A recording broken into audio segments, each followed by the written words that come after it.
Salut les gens, j'espère que vous allez bien. Deuxième semaine de prépa, terminée. Bon, il y a eu des hauts et des bas. C'était assez.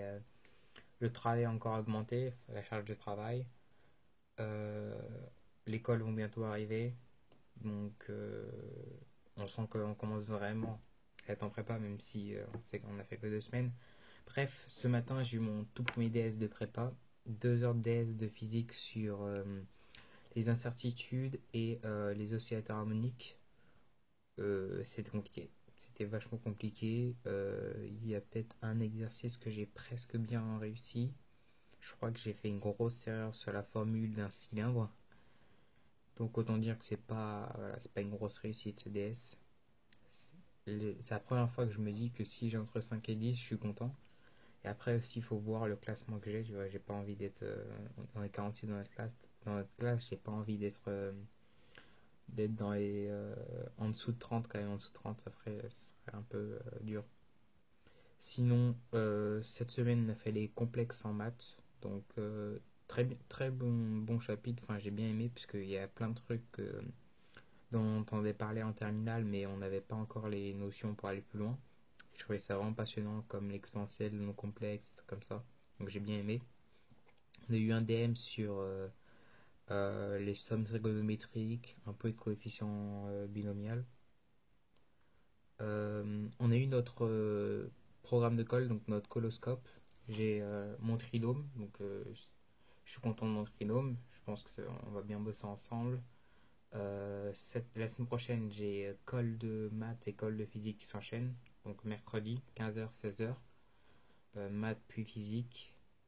On nous a envoyé nos programmes de colle et voilà, on a quand même pas mal de choses à réviser. Donc demain, j'ai beaucoup de choses à faire parce que j'ai quasiment pas bossé aujourd'hui après le DS de physique. Anglais, on aura un contrôle mardi de vocabulaire parce que notre prof nous a donné un sort de polycopieux. Il y a énormément de mots de vocabulaire, d'expressions courantes en anglais. Et à chaque fois, on fait section par section. Donc là, on va commencer par la section 1. Et voilà, pour l'instant, ça va, c'est pas très compliqué. Il y a aussi les verbes irréguliers à apprendre, même si la plupart on les connaît déjà. Hier, on a eu un contrôle de français sur les œuvres et aussi sur la langue. Sur la langue, on a été testé sur la conjugaison et la syntaxe. Donc, à un moment, elle a fait une phrase: Tocqueville, qui a écrit de la démocratie en Amérique, a voyagé, qui a écrit sur la démocratie, a voyagé en Amérique. Et il fallait mettre une ponctuation si nécessaire. Donc, c'était pour voir si on avait une bonne syntaxe, je pense.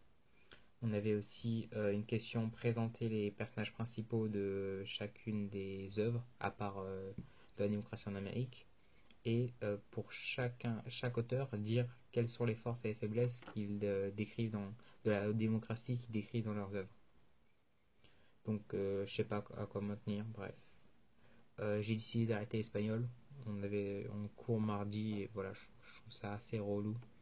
Même si c'est dommage parce que j'ai une bonne note au bac, j'ai eu 19 au bac, mais bon, je trouve pas que ça va tellement le coup. Elle nous demande de faire des devoirs alors que c'est pas trop notre priorité, l'espagnol en prépa. On va plus bosser le français, les maths, la physique et l'anglais, clairement. Il y a aussi même la SI et l'info. Donc la SI, voilà, la période où j'avais ma petite avance est terminée. On a commencé à faire des équations différentielles. Le prof nous a même expliqué comment on pourrait avoir la solution, même s'il ne l'a pas démontré. Donc je trouvais ça assez intéressant. Et ce qu'on faisait pas en terminale, on a réussi à avoir, enfin c'était une équation différentielle, mais surtout une équation qui décrivait tout le système de A à Z. C'est-à-dire qu'on avait toute la chaîne du système et l'équation, elle arrivait à exprimer la sortie en fonction de l'entrée. Alors on faisait jamais ça en terminale. Sinon, j'ai acheté un ancien deuxième année qui était dans ma prépa, ce petit livre mathématique du Node. Donc c'est la collection que j'intègre avec le nouveau programme de 2013. J'ai pas vraiment regardé, mais il a l'air vachement bien. On m'a conseillé, je l'ai acheté à 25 euros. Donc j'espère que ça vaut le coup. J'ai déjà beaucoup d'exercices avec la prof, mais je me dis que les méthodes, comment elles sont décrites, avec les corrigés, c'est ça qui est important, parce que la prof pas toujours le temps de les corriger. Elle peut faire une correction rapide en classe, mais c'est pas pareil que d'avoir un support écrit qui dit exactement comment tu dois rédiger et comment tu dois raisonner. Donc voilà, sinon, qu'est-ce que j'ai.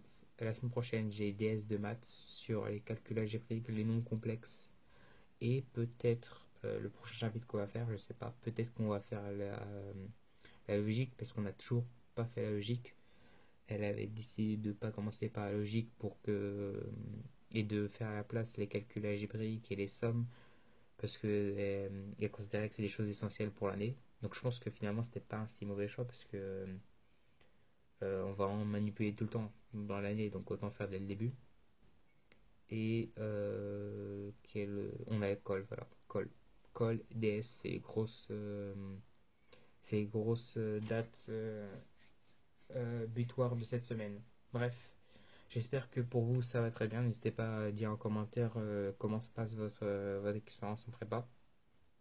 Et sinon, je vous revois la semaine prochaine pour un nouveau débrief. Salut!